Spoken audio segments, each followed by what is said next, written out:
আসসালামু আলাইকুম আপুরা ভাইয়ারা, সবাই কি দেখুন ভালো আছেন? আলহামদুলিল্লাহ, আমিও ভালো আছি। আজও শীতের একটা নতুন পিঠার রেসিপি নিয়ে চলে আসলাম আপনাদের মাঝে।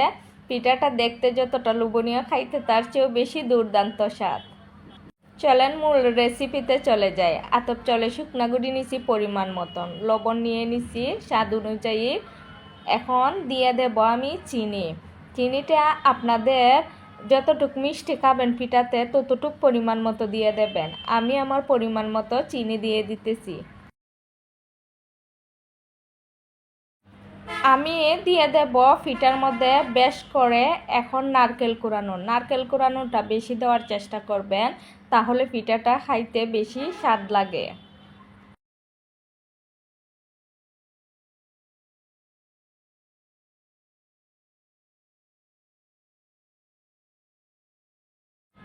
আমি কুসুম গরম পানি নিছি, নিয়ে অল্প অল্প পানি দিয়ে একটা ব্যাটার তৈরি করে নেব। আপনারা চাইলে দুধটাও এখানে ইউজ করতে পারেন, তো আমার হাতের কাছে দুধটা ছিল না, তাই আমি পানি দিয়ে একটা ব্যাটার তৈরি করে নিতেছি। আর ব্যাটারটা কিভাবে তৈরি করে নিতেছি সেটা আপনাদেরকে দেখিয়ে দিতেছি, ব্যাটারটা কিভাবে তৈরি করে নিতেছি। প্লিজ আপুরা ভাইয়ারা চ্যানেলটা সাবস্ক্রাইব করে পাশে থাকুন। আর সহজ সহজ পিঠার রেসিপি নিয়ে চলে আসবো। লাইক কমেন্ট করুন, আর ভালো লাগলে ভিডিওটা শেয়ার দিয়ে দিন প্লিজ আপুরা ভাইয়ারা।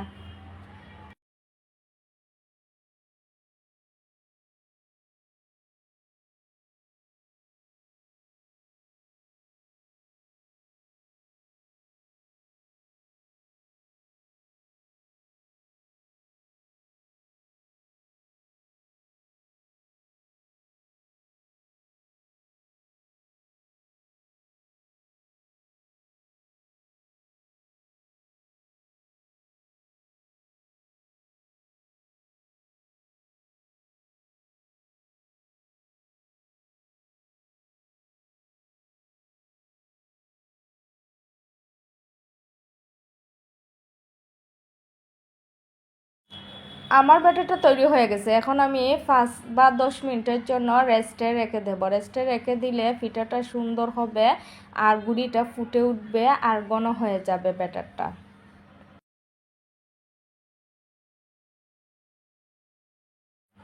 আমি স্টিলের সাইডটা বাটি নিছি, বাটির মধ্যে তেল মাখিয়ে নিতেছি। আপনারা চাইলে আরও ছোটো বাটিটাও নিতে পারেন, তো আমার কাছে এ ধরনের বাটি ছিল তাই নিয়ে নিলাম। 10 মিনিট পরে রেস্টও রাখতে দিছিলাম, যে এখন ব্যাটারটা আমি আপনাদেরকে দেখাইয়ে দিতেছি কতটা ঘনত্ব রাখতে দিছি, আর অতটা ঘনত্ব রেখে দেব আমি। এখন সাইডটা বাটির মধ্যে আমি ব্যাটারটা সমানভাবে বাইটটা দিব।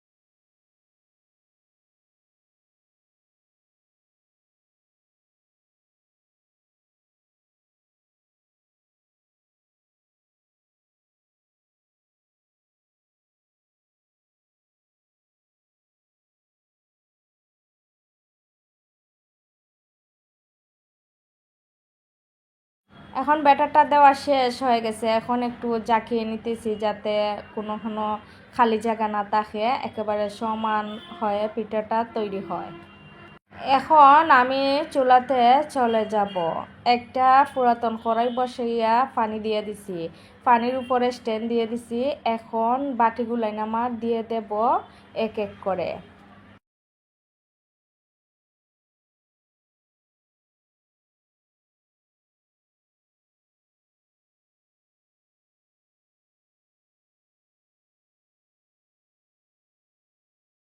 এখন আমার বাটিগুলো দেওয়া শেষ হয়ে গেলে আমি ঢাকনা দিয়ে দেব। 6-7 মিনিট সময় লাগে পিঠাটা সিদ্ধ হইতে। এখন আমি ঢাকনাটা সরিয়ে দেখব পিঠাটা কতটুক সিদ্ধ হয়েছে। এখন টুথপিকের একটা কাঠি দিয়ে পিঠাটা চেক করে নেব। পিঠার ভিতরে যখন টুথপিকের কাঠিটা ঢুকাইছি তখন শুকনো আসছে, তো পিঠাটা হয়ে গেছে। ভিজা আসলে তো আরও 2 মিনিটের মতন জাল করে নেবেন। আমি চুলাতে কড়াই বসে দিয়ে দিলাম চিনি, অল্প একটু পানি দিছি। তো দেওয়ার পরে আমি একটু একটু করে জাল তুলে একটা ক্যারামেলের মতন তৈরি করে নেব। প্লিজ আপুরা ভাইয়ারা, এই রেসিপিটা একেবারেই নতুন। চমচমের বাপা পিঠা নাম দিয়েছি আমি। আগে কখনো খেয়েছেন কি না জানি না, অবশ্যই সময় হইলে অনেক সহজ একটা রেসিপি, অবশ্যই একবার হলো ট্রাই করবেন, অনেক মজার এই রেসিপিটা কিন্তু।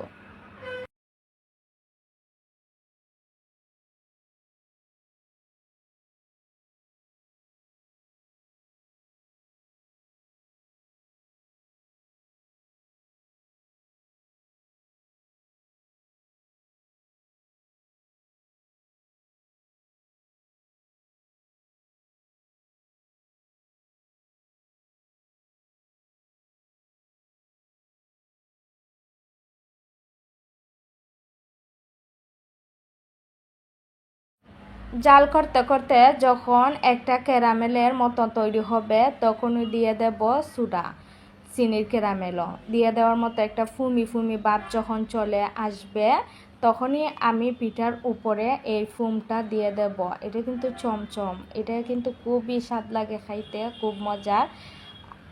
দিয়ে দেবেন, দিয়ে দেওয়ার পর কিন্তু পিঠার আসল স্বাদ লাগবে। এটা কিন্তু ঝটপট পিঠার উপরে হাতের কাছে পিঠাটা রাখবেন, দিয়ে দেবেন, না হলে কিন্তু কড়াইয়ের সাথে টেনে যাবে। তো আমি ঝটপট দিয়ে দিতেছি, আমার যেগুলান পিঠার উপরে দেওয়ার এগুলান পিঠার উপরে দিয়ে দিতেছি ঝটপট করে। আপুরা ভাইয়ারা একবার হইল সময় পাইলে এই পিঠাটা ট্রাই করুন, অনেক সহজ আর কম সময় লাগে এই পিঠাটা তৈরি করতে। খাইয়া বুঝবান যে এই পিঠাটা কতটা বেশি স্বাদ লাগে খাইতে। আর ছোটো বড় সবারই কিন্তু অনেক ভালো লাগবে এই পিঠাটা। অন্যরকমভাবে আজ একটা রেসিপি নিয়ে আসলাম আপনাদের মাঝে। এটা অবশ্যই রেসিপিটা আপনাদের পিঠাটা যে তৈরি করছি এটা খাইতে ভালো লাগবে।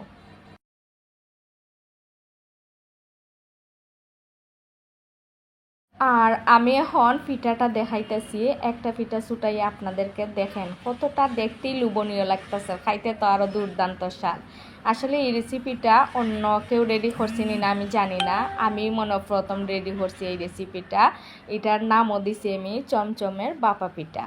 আসলে অনেক ভালো লাগে খাইতে।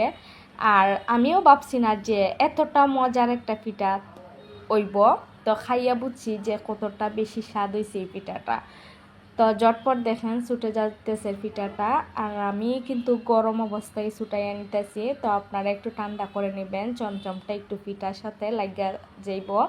তো দেখেন সাত দিয়ে দেখাইলাম এখনও নরম রয়েছে। তো যখন ঠান্ডা হয়ে যাবে একটু শক্ত শক্ত ভাব আসবে তখন খামুরে যখন পিঠাটা দেবেন তখন কিন্তু স্বাদ লাগবে বেশি।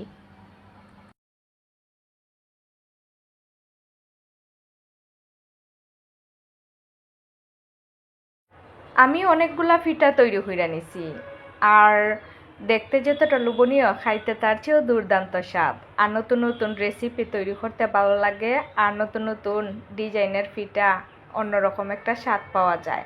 তো আমি আপনাদেরকে একটা পিঠা বাইঙ্গা দেখিয়ে দিতেছি, তুলতুলে নরম আর উপরটা একটু শক্ত, আর চমচমের একটা ফ্লেভার আসে, খাইতে কিন্তু দুর্দান্ত স্বাদ লাগে।